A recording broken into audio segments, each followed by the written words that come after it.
Hoy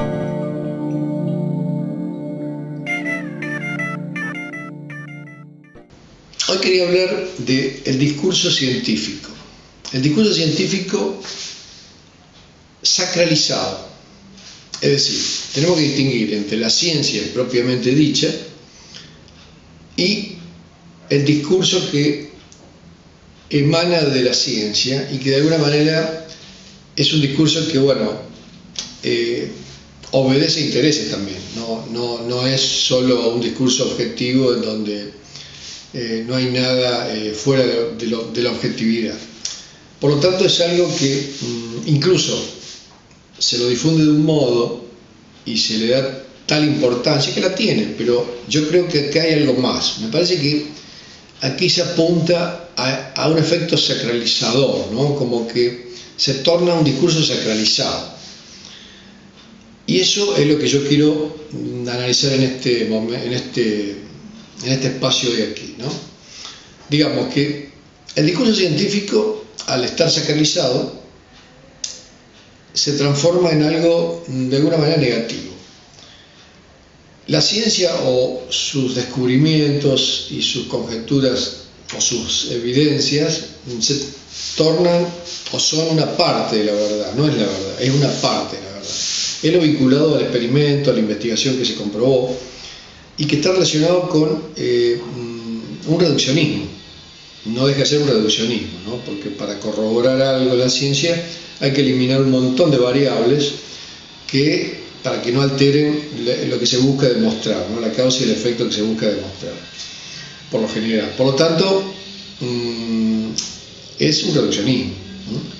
Pero la vida humana, y especialmente lo inherente a la salud y a la enfermedad, es un proceso complejo, ¿no? En donde entra a tallar todo el cuerpo, la actividad mental, lo genético y muchas otras cosas, el contexto, y no es un reduccionismo, es algo complejo, ¿no? Entonces, la ciencia se basa en reduccionismo y de ahí surge un discurso que dice tales cosas, que está bien, son verdad, pero son una parte de la verdad. Pero al sacralizarse esto yo creo que hay intereses en juego, no voy a decir de quién porque no sé, pero me imagino, no importa, ustedes sacarán sus propias conjeturas. La gente lo toma de alguna manera como la verdad, no una verdad parcial, sino la verdad, con mayúsculas. Entonces, todo esto ya puede generar otro tipo de cosas, ¿no? Es como un poco esto de, por ejemplo, hacer tal desarreglo con el cuerpo puede producir esto, ¿no? Hay tanta probabilidad de que ocurra esto. Bueno, si la gente hace ese desarreglo, teniendo en cuenta lo que dice la ciencia, tiene la probabilidad estadística, y yo digo que más, porque contribuye también con su sugestión, con sus miedos, con sus expectativas, a que le ocurra esto que la ciencia de alguna manera está adelantando, ¿no? Bueno, y esto que yo estoy elucubrando con la cuestión de la sugestión está demostrado también, no es algo que haya inventado yo, ¿no? El efecto placebo y el efecto nocebo son los efectos que el placebo está vinculado a lo positivo y el nocebo más bien a lo negativo, ¿no? Por ejemplo, el médico que le da una pastilla a una persona y le dice lo que le va a hacer, bueno, ya está predisponiendo a esa persona a que le ocurra eso. Pero el efecto nocebo es, digamos, si el médico le menciona algo negativo que le puede ocurrir, por ahí esa persona se predispone a que le ocurra eso, ¿no? O también indicaciones que lee por ahí en el prospecto del medicamento, o por internet, o cosas que escucha de otros. Es decir, que, digamos, o sea, no solo está el efecto objetivo, sino toda la influencia nuestra, de nuestra actividad mental, de nuestra subjetividad, que va a hacer que ocurra una cosa o la otra. Bueno, tenemos que el cuerpo de la ciencia, comprende la anatomía y sus funciones, ¿no? Es un cuerpo objetivo válido para todos, pero se confunde, se mezcla con nuestros propios cuerpos reales, que tienen una parte objetiva, pero que a la vez tienen una gran influencia de lo subjetivo, ¿no? Y también tenemos un cuerpo subjetivo representado, fantaseado, mental, que puede ser consciente, pero gran parte es inconsciente. Bueno, todo eso que tenemos nosotros, subjetivamente hablando, que sería lo mítico, estas cuestiones que se fueron construyendo a lo largo de la vida, con las cosas que escuchamos, que nos dijeron, y que incluso no recordamos para nada, ¿no? Por ejemplo, las enfermedades que tenía el abuelo, la abuela, nuestros padres, hermanos, las expectativas y la fantasía de cada uno de los miembros de la familia, especialmente nuestros padres, que influían en nosotros diciendo, mirá, vos te va a pasar esto, te va a pasar aquello, porque vos sos así, sos asá. Todo eso forma parte de lo mítico. Es decir, que influye enormemente. Y también está lo genético, que también influye.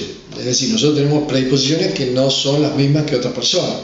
Es decir, cuando se conjugan todas estas cosas, más la sugestión por este discurso que se lo toma demasiado en serio uno, pueden generar efectos indeseados, ¿no? Y pueden producir hasta enfermedades que, si no fuera por este efecto del discurso sacralizado de la ciencia, a lo mejor no se hubieran producido. Entonces, el sujeto obediente, esto lo llamo yo, ¿no? El sujeto obediente, la persona, la parte subjetiva del individuo que es obediente, ese aspecto obediente que tenemos, por ahí acatamos estas predicciones de la ciencia si no cumplimos con ciertos mandamientos, ¿no? Ya hay una cuestión casi religiosa acá.